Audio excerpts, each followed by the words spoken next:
Hello guys, so in this video I'm going to be showing you how you can log in your trading account into MyfxBook, and this is going to help you keep track on your trading, how it goes, and how much profit you've made, how well have you been doing so far, and all that. So the benefit of this for me personally is that couple of months ago, I actually get into the dark side of my trading career, whereby I am a profitable crypto trader when it comes to crypto markets, but I dive into the forex market, and that changed a lot of things about the way I handle the market.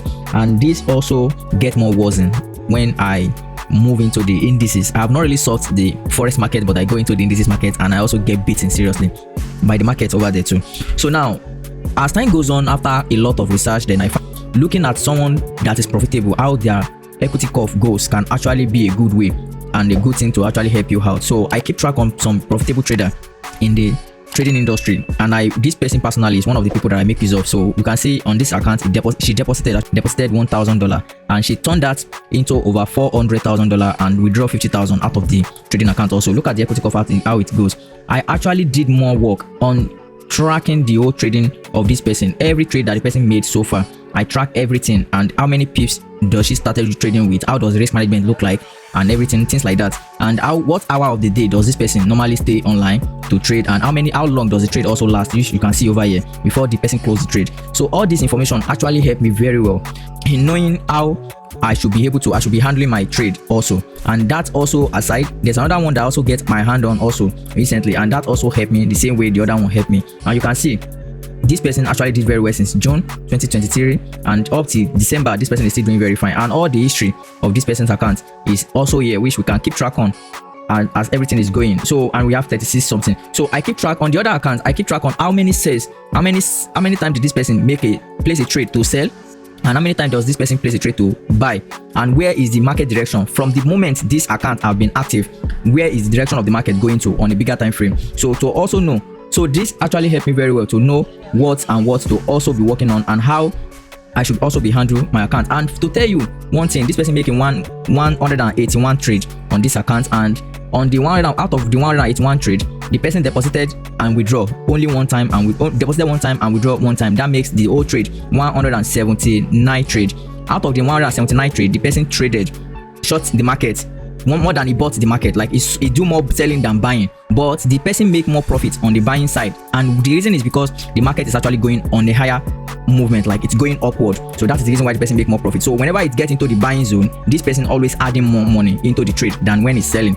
So that is why she made more money when buying the market than selling it. And now let me show you how you can also log in into your MyfxBook account also. So first you need to, and you can see over here, I've also created my own account. I've logged in into it. You can see the real account. How can you actually do this? You can just register myfxbook.com. So check on Google and search for myfxbook.com, register on it, and make sure you have this logo. So after you get this, then come on this portfolio that you are seeing over here. When you come on this portfolio, you will see add accounts. So after you have clicked on add accounts, the platform will bring you to this dashboard that you are looking over here. Currently I have this account in my portfolio currently that I'm keeping tracking on. This is my also personal account. So you go on this side of the account and click on add account. Then when you click on add accounts, you have to also select which platform my platform is. Okay, so you have to also select which platform are you using. And on this side, what you need to do is to either click on MetaTrader 4EA, MetaTrader 5EA, or you click on MetaTrader 4 Auto Update or MetaTrader 5 Auto Update. And if you are using CTrader, you should also click on that. But for me, I will go with MetaTrader Auto Update, so that the account will be updating for me by itself. Then the next chapter that you have is this page that you're seeing over here. So you can see we have the MetaTrader 4 and MetaTrader 5 Auto Update up here. Please note, account updates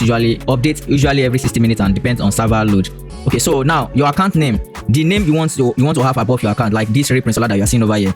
So that is what you will put over here. And let's say Prince Ola. I'm not going to actually log in, but I'll just show you guys how you can do this on your own. So Prince Ola for the account, and then broker. You have to also search for which broker you normally use. So let's say, for instance, I use RoboForex. Then your account number. Account number is the number that broker send to you when you create a trading account. They will send some code to you, like let's say 777 something like that. You know, most of the time they give you the account number when you create your MetaTrader login details. So they will send the account number and the password to you. So you will also have an investor's number, investor's password, and let's say the account number is 5555 something like that. Then you also have investor's password. This is not your account password.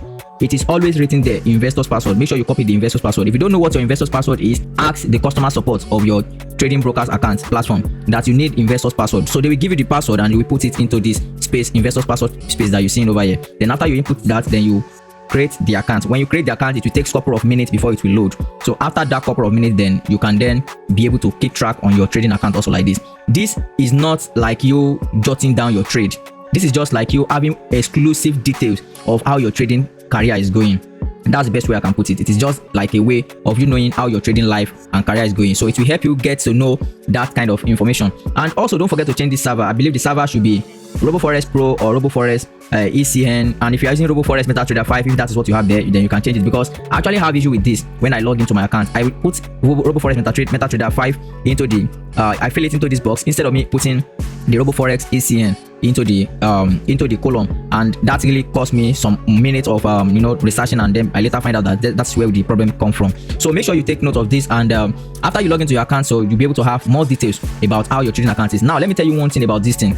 If later on in your later future you become a profitable trader that you really want to become in life, and you want to submit something about yourself that, okay, I am a profitable trader, but you want to prove it to someone, this is how you can actually prove it right. Like, they will have exclusive information about yourself that, okay, this person is truly profitable as he claimed. So that is why this is actually there. And there's another one also, trading journal. Trading journal, compared to this, I believe trading journal is more okay, but in most cases they are private information that you keep on trading journal, because you put there how you react to the market, how your whatever it is that is coming from the market, whatever it is that is going on in the market, you want to put it on your trading journal. Like, how are you feeling currently? How is your feeling currently about the market? And you don't want to be sharing that kind of information with investors, knowing how you feel. Like, maybe you trade one day and you are not feeling good about how you close, you overreact, and you put that down on your trading journal. If you share that kind of information with investors, it's going to be a disaster. You will not get the response or result that you need.